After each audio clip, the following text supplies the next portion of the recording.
what do you see probably as the most common mistakes or challenges that some of your clients might face when starting their podcast? Well, I already mentioned the audio quality, how important that is. Yeah. So that's one, just not publishing something that sounds good. So you're just making it impossible to grow. This is Girl Take Note, a podcast for women who are looking to turn their dreams into reality. Hey, Joel, welcome to Girl Take Note podcast. How are you? I'm doing good, Shaunie. Thanks for having me. I'm happy to be here. Yeah, I'm happy to be here. I'm happy to have this conversation. And the reason why I was so excited to have you on the show is because I get a lot of people that ask me questions, DMs across all my channels about podcasting, how to start, what should I do, what kind of equipment should I use? But some of the major questions is really around marketing, right? How to grow is really where the big questions are. So I'm really excited to get into this conversation about the podcasting industry and how it can benefit not just those who want to start podcasts, but also entrepreneurs as well, because I know you have a very keen on that.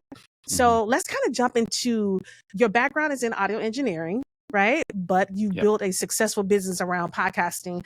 So how did you make that transition? And what challenges did you face along the way trying to move from into the podcasting world? Yeah, it was definitely a matter of just finding a roadblock, like going until I couldn't anymore. Something happened. There was a problem or a challenge that we had and trying to resolve that.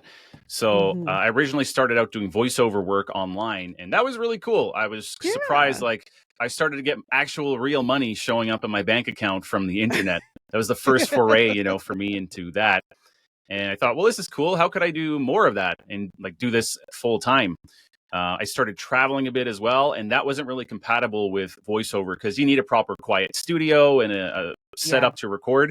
So since I had that background in audio engineering, this was probably 2014, 2015, I saw podcasting really starting to take off, and I thought, well, maybe I could help people with that. So tried that out, and it worked pretty well. I was learning a lot along the way because the audio side is one thing, but then like this, how to get an Apple Podcasts and how all this stuff works. That was completely new, and not just to me, but a lot of people. So I was learning, I was sharing with them, and all of a sudden I had this wealth of knowledge that I could share. So more and more people started coming to me. I stopped doing voiceover. I went full time into the podcasting. And like I said, just as problems popped up, I would try to fix them. So it got to a point where I was just too busy. I couldn't do any more work physically in a day. It was just so I thought, well, I guess I need to get someone to help. And then I started doing that, and I would actually Skype them back then and say, hey, could you edit this? And that got too cumbersome. So we found like a productivity platform to assign tasks and just grew and grew from there. So that's really how it was. I definitely know a lot more about business these days, but I'm certainly the audio engineer at heart. That was really my love was doing that kind of work. And this just grew from it. It's so funny you mentioned Skype. I'm like, people don't even talk about Skype anymore. We all have Teams and Google Meets and stuff like that. Like people don't even talk about that. It used to be like a big platform for us back in the day to use to do all of our video chatting. Right? That's how we chat with people in other countries before WhatsApp came about. And you record podcast episodes on that back in the day. Like we didn't have all these fancy tools that we have now, even like Zoom didn't even exist. So it was a whole thing. And it's cool to see that evolution, and to say I've been doing this for about 10 years is frightening almost. It's so funny. Like my background in radio, I used to do host for Sirius Satellite Radio. So Series 50, I used to do Hot Jam, I used to do entertainment and sports news. But I used to do this thing, it was called Blog Talk Radio. And it was, to me, the closest thing to podcasting, but only difference that it was live, right? And it was all done over the phone. That's how, I'm aging myself. I'm much older, but that's what I remember doing. And that, when I think about that, I was like, man, that kind of was the beginning of what podcasting kind of was, or even with Sirius being able to pre-record and not necessarily have to be in the studio to actually have episodes. So it's very interesting to see the evolution of it. Let me ask you this question. With you being an audio engineer and podcasting shifting over to more video, what are your thoughts about how the industry moved over to video, and still people need to understand that still audio is truly, podcasting is still an audio platform, and so your audio quality is still very important. Absolutely. Yeah. Audio quality is one of the, or if not the number one reason that people say they stop listening to a podcast. So it's a fundamental, especially with so much to choose from these days. If someone turns on your podcast and it's difficult to hear, it's noisy, it's echoey, they're not going to stick around. They're just going to leave. So whether you are doing audio only or you've got the video aspect as well, your audio has to be on point. Now, that doesn't necessarily mean you have to spend a ton of money. It doesn't take a lot of money to get something that sounds good, but it does need to sound good. The shift to video has been interesting. More and more people are using platforms like YouTube, which is obviously video centric. Spotify added video, but just being on those platforms doesn't mean that you even have to go down the road of doing super high quality video, that type of thing. You can be audio only. You definitely want to be on there. You want to be on YouTube, even if it is just audio. But as we see that shift more and more towards those platforms to discovery, you want to have that in mind. But if you are doing an audio only podcast, they're more like, that's more than adequate. There are plenty of those that are hugely successful. Don't feel pressured to add in a video element. One thing that I see very common these days, since we essentially all have a camera, it's very easy to record and share video, like internet speeds, all that kind of thing. The quality of cameras, it's pretty simple to get video. I commonly will see people use the video recording to at least promote their podcast on social media. So they may not upload the full video version to YouTube, but they'll do the audio. But at least they'll have the clips of them and or their guests talking, put that on Instagram, that type of thing. That seems to be doing really well, as opposed to the older style where we just would put like an image in the audio clip. Not as engaging. So you don't have to go full out with video with your podcast, but I highly recommend having something like that, at least that promotional element to it. Yeah, because I tell people, I still think about how people still consume podcasts, right? Like when you think about it, most people listen to it in the car, listen to it at work, listen to it while they're in the gym, and people are not really focused on looking at a video. And the video aspect, like you said, to me, is just really more so for marketing on social media. It's not necessarily like the end all be all. Like you said, you can still have a successful podcast with audio only. Video just helps you kind of market that podcast across those social platforms, since everybody's video is like the way to go now. You know what I mean? Yeah. And keep in mind, like, not every podcast necessarily even lends itself to needing video. So that was a great point you made, that a lot of people are used to listening as they're doing other things. They're driving. They don't need to see. And then if it's like, this is a good example as well. Like, this is a good conversation to have on YouTube, but people don't necessarily need to see you and I sitting here. And there's not like a visual component, like we're doing a presentation or you have to see a picture or a slideshow, that kind of thing. So you don't need to see any extra video to enjoy this podcast or consume it. So good point. Yeah. So you've seen success in podcasting, what it can bring.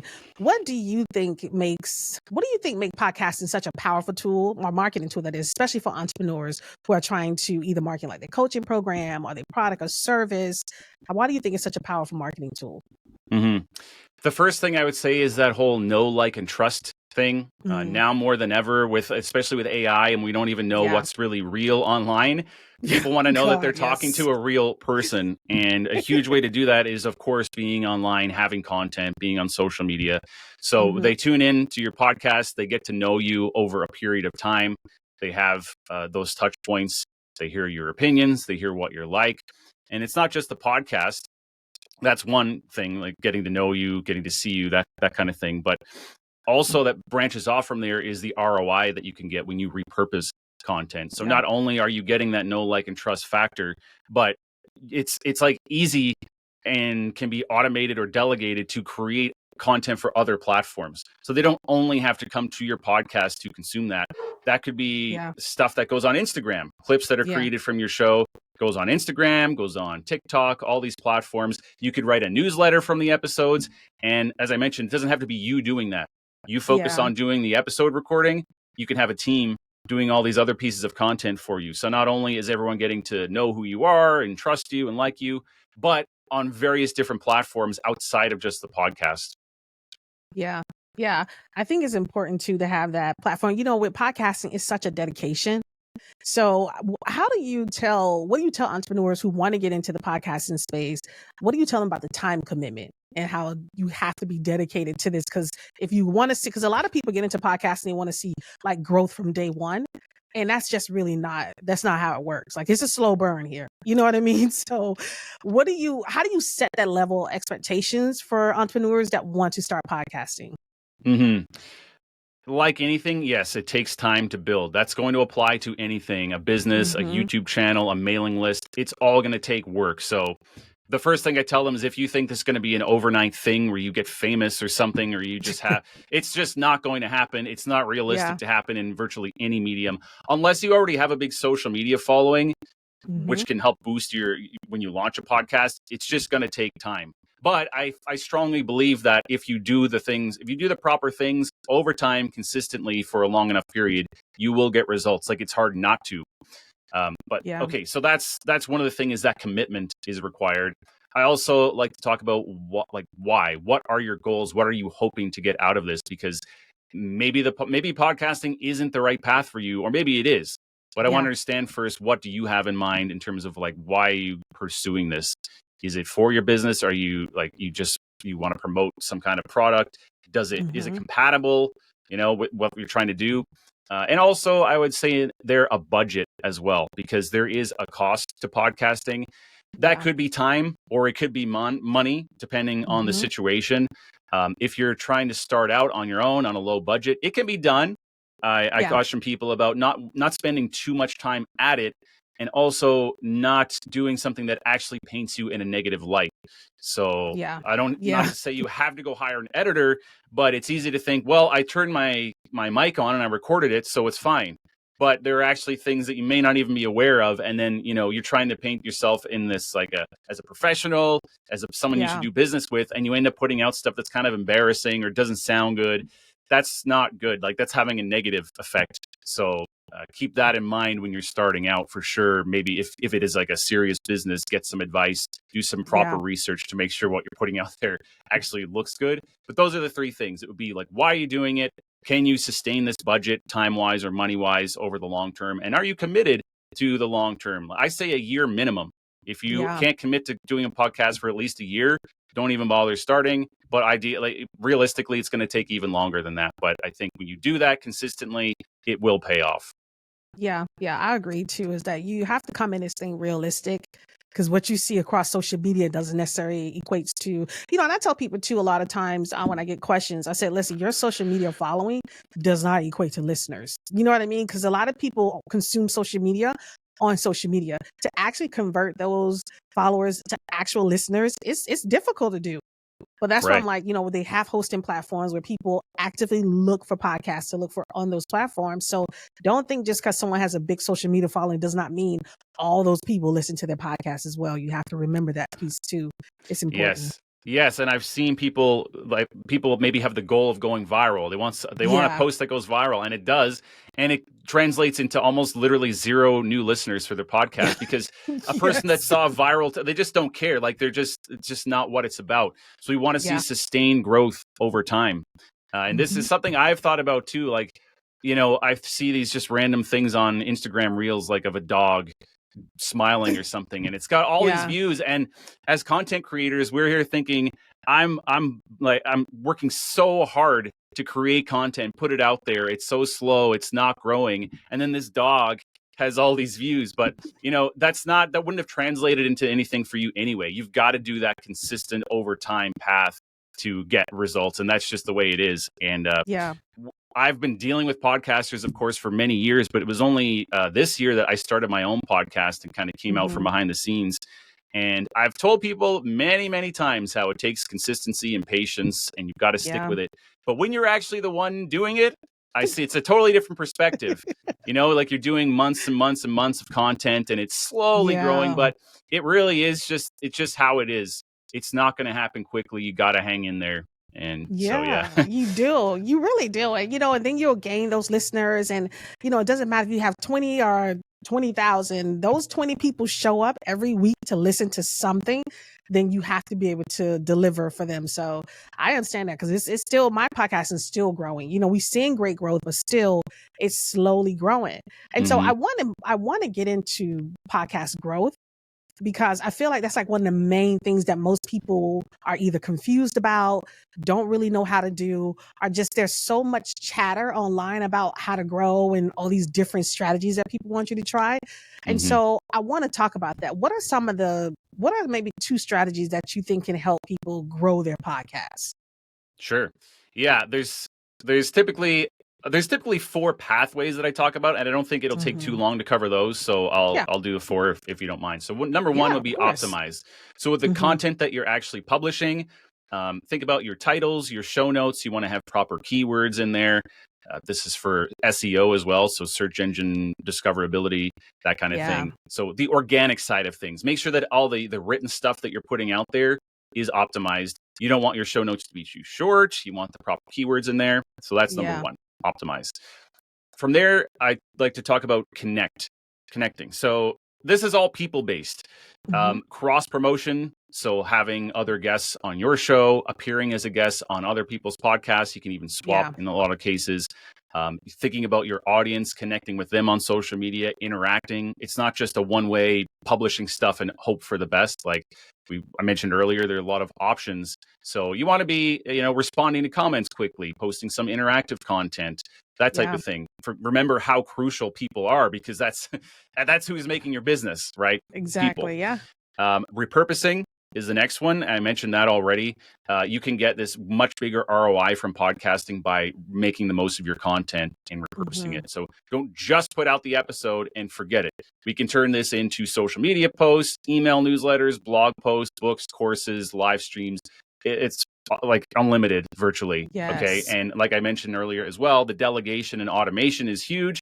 Doesn't really take any extra effort. So if you're already making the episode anyway, make sure that you're doing this, because that's going to get you a whole lot more growth.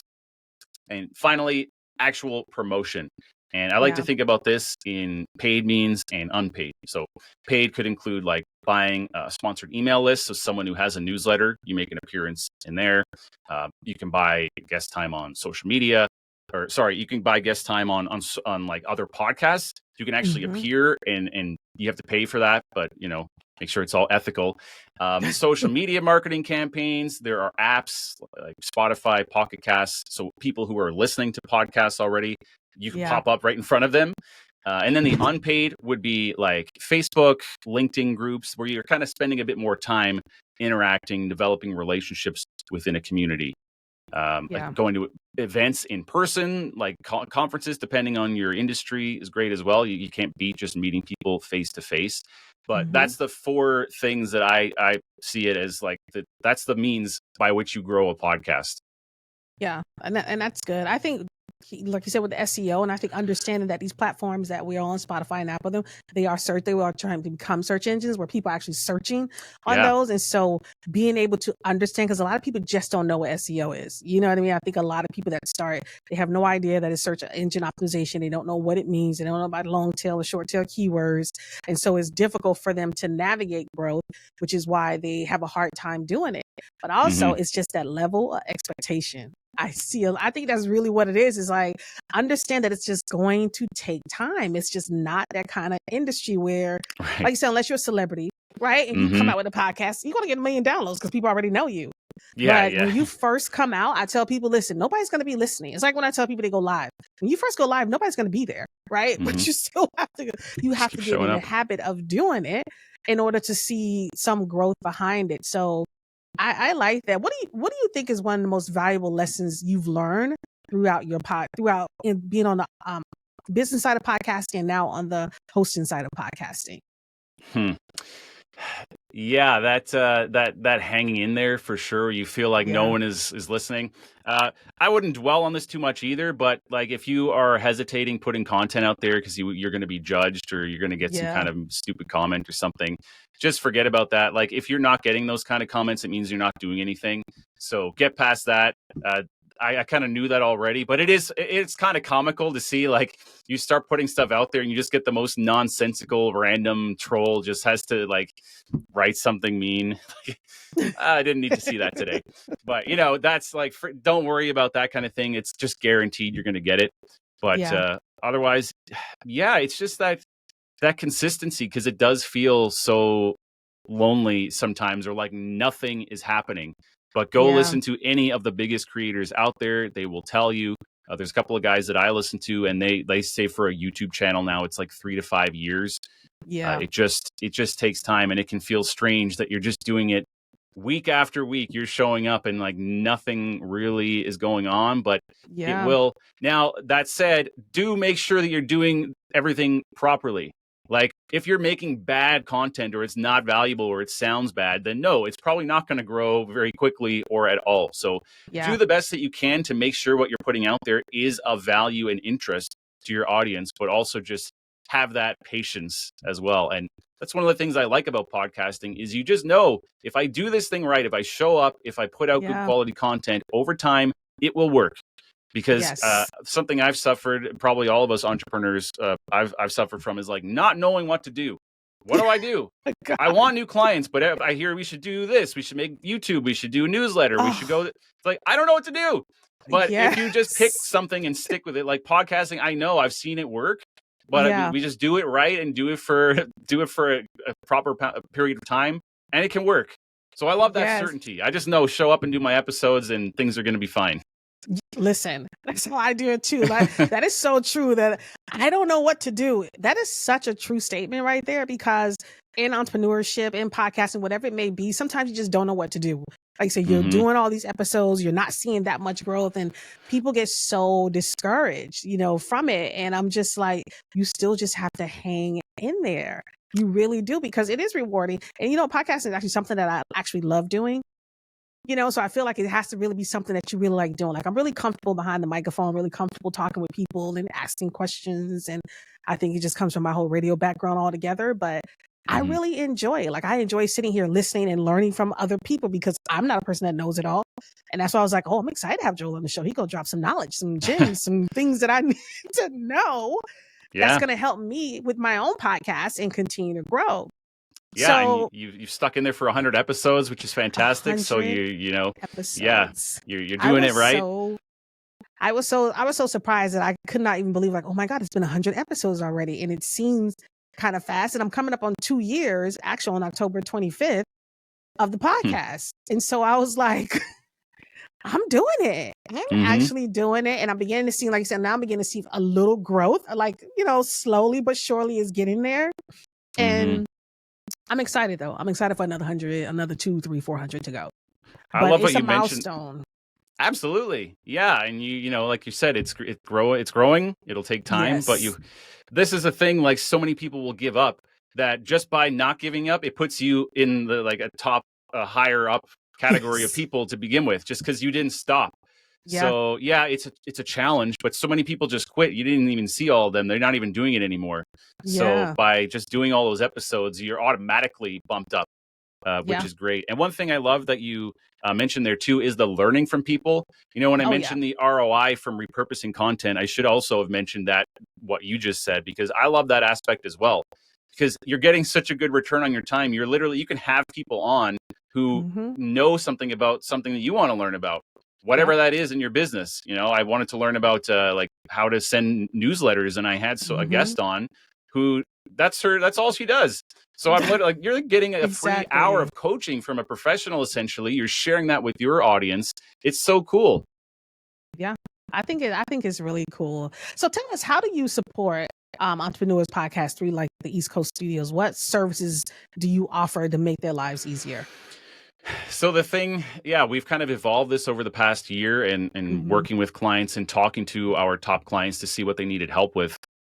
One of the main things is just streamlining their workflow, because they were maybe trying to do it on their own still, which is okay depending on the stage of business you're in. But a lot of our clients, they were ready to outsource. They needed to free up time. They don't have enough time in the day. So whether they were doing it on their own or they had multiple freelancers, they're kind of concerned with the quality, reliability, that kind of thing. We just made a single package, and that's what we have for them. So like you do the recording, you focus on your guests, your content, send us the recording.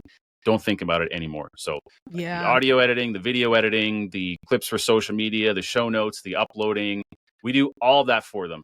So that's the way I've seen it work with our top clients, like the things that they handle. Getting the recording done, booking their guests, that's personal to them. I'm not going to ever take that from them. They like doing that, but everything else, all that kind of technical stuff they don't want to deal with, that's where we step in. We also added some support to help them grow, because as we're talking about here, that's a huge reason why most of our clients are involved in podcasting. It's fun, but they want to grow their business. And we also mentioned the confusion. They just don't really know, like, am I doing this right? What's going on? What should I be doing? So we added in a bit of coaching there to help them stay on that right track and give them that confidence. And, by starting the podcast as well, I was able to get some synergy between the different guests, make some introductions, learn, share tips amongst all our clients. So that's really where we come in. I try not to expand our services too much and to offer too much. It's like we do one thing, we do it really well. And that's it. And you do the biggest piece that is the most challenging and is the most time consuming. It is the editing, the creating the clips, doing all the social media, the audio, everything. That is the biggest piece that's really time consuming, because I know I've done it numerous times, and I'm like, I can't continue to do this. I need to focus on just like you said, the booking and just doing the episodes itself. All that other stuff is just like, it's a lot to do. So I think it's a really great service. What do you see probably is the most common mistakes or challenges that some of your clients might face when starting their podcast? Well, I already mentioned the audio quality, how important that is. So that's one, just not publishing something that sounds good. So you're just making it impossible to grow. Another one would be inconsistent publishing. So consistency is huge. We talked about how you need to commit to this for a long period of time, but also you need to be showing up on a regular schedule that people can come to expect. Like they know you're going to be there. So whatever that is, I highly recommend picking a schedule and sticking with it. Weekly is ideal. But if you feel like that's a bit too much to commit to up front, then go to bi-weekly. But whatever you do, stick with that schedule. Don't come around and do 6 episodes 1 month and then take 3 months off and come back and do one. It's impossible to build an audience that way.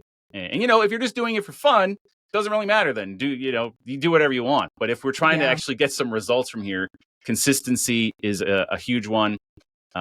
Not promoting the podcast anywhere is another mistake. We talked about the extra benefits you can get from putting it on social media, various ways of promotion. If you're not doing anything, very hard to grow that way. You're leaving a lot on the table, just hoping that the podcast itself is just going to grow on its own. And finally, if you do interview style, follow up with your guests. I see a lot of people not doing this. A lot of people are doing multiple interviews and they're not writing down like, when is your episode coming out? When can I come back and promote it? You need to email the guest and say, hey, the episode just dropped. I'm going to tag you on social media. Here's the link. Please share it. Please email it. Remind them when it's out. And you want to tap into their audience. So those would be 4 things that I see as mistakes quite often. Yeah. You know what? Speaking of tapping into their audience, it was one of those things where I said, man, I wonder if I should have something in like the booking email that says, hey, I'm going, and I don't know, you let me know if I can actually do this. Like if I can require them to promote the episode. I can't require them because honestly, if they're going to do it, they're going to do it. And if they're not, they're just not. Right. But at least if I can maybe add some verbiage in, because I do exactly what you said. I do a follow-up email and I give you the episode, like you'll get 1, 2, or I'll give you all the links to the blog posts, all the social links, YouTube, everything. So you can promote it also.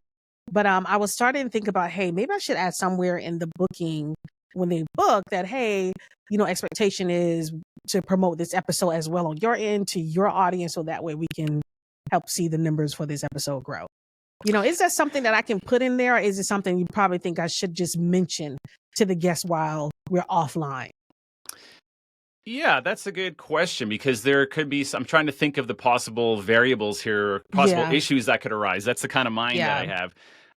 So one thing we noticed early on, I started doing some interviews just with like smaller podcasts just to get some practice because I hadn't been in front of a camera or mic, and got to a point where my assistant said, okay, none of these these podcasts that you're doing have any followers on social media. Like, let's make that a minimum requirement. If you're going on any podcast, do it on someone's that has an audience to even get promoted to. So that's fair. So you could start thinking through that kind of lens as well, like who you're having on. So do they have any kind of following to help you? Not that you shouldn't have someone on if they don't, but just a consideration.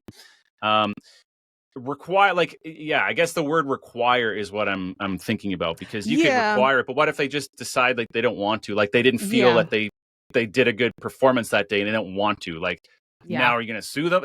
That kind of thing. So it's you can ask. And I think most people are happy to do that. And, if you obviously know what you're doing, you're promoting you're creating a quality podcast. It's not like they're going to say, oh, that was embarrassing. Like Shaunie didn't know what she was doing. She was driving in her car, recording it. I couldn't hear anything. We want to have something produced well that they're proud to share. And Yeah. in most cases, like, why wouldn't they want to then? Yeah. So, yeah, you could put something in there. Please share it, but I don't think you're gonna be able to force them, nor would you want to. Yeah, So no, definitely that. Yeah. Yeah. and I would say they're gonna be more likely to even read that after the fact on that note that when you publish it and let them know Mm-hmm. and make it easy. That's why I like the follow up. If you tag them on Instagram, they'll just have to hit the share Yeah. button and share it. So they don't Yeah. have to go and do some big laborious task to share it. So Yeah. yeah, That's you what I could do certainly too. put that. I think I've heard some people doing that where they strongly encourage you to share it if you're going to appear. Strongly But encourage. yeah, requires going to be a gray area. So, but Yeah. it doesn't hurt to ask for sure. Yeah, I think about that. Yeah, I think I do that. Even I'll bring it up in conversation. But, a lot of time they do share and stuff like that. And I'll tag them, collaborate with them when I post on Instagram and stuff like that. So they're able to just kind of repost. So That's a let me huge ask you. Go ahead. Yeah, just one more thing. That's a huge benefit too. Like when you are even pitching guests to be on your show, it's not all about you. It's about them. Like you're trying to think how you can give them value. And one thing I always highlight is, hey, I'm going to give you some great looking social media content. You're going to look good. You're on a podcast. You can share these clips. So that's something that you're giving them anyway. So it's not like you're just taking from them. You are giving to them, and they should be happy to share that. Why wouldn't they? If they're trying to get their stuff out there and make themselves look good, yeah, they're not gonna have a problem doing that most of the time. Oh yeah. And like I said, since I've started, everyone has been more than willing to share and kind of pushing their pages too, which is good. Let me ask you this. So I know you keep up with the trends in podcasting. What do you see coming in podcasting that you're excited about? Like what new trend that you see coming that you're excited about? If you see any, honestly, Yeah, well, obviously, when I think about trends, my mind goes right to AI because that's what everyone's talking about. Like that seems to be the dominating thing. But I would say maybe I don't see it coming, but I kind of hope that it does, is that we place an increasing focus on human connection. Because with all this stuff coming out, I see these different technologies that are showing how easy it is to just like generate a script with an AI and then a fake human reads it. And I think there's no way that this is just going to replace everything, like all these years of evolution where we appreciate this human connection, human to human connection, socializing. I just don't see that we're going to be like drones watching some fake stuff that's made by a computer. I think human connection is going to remain important.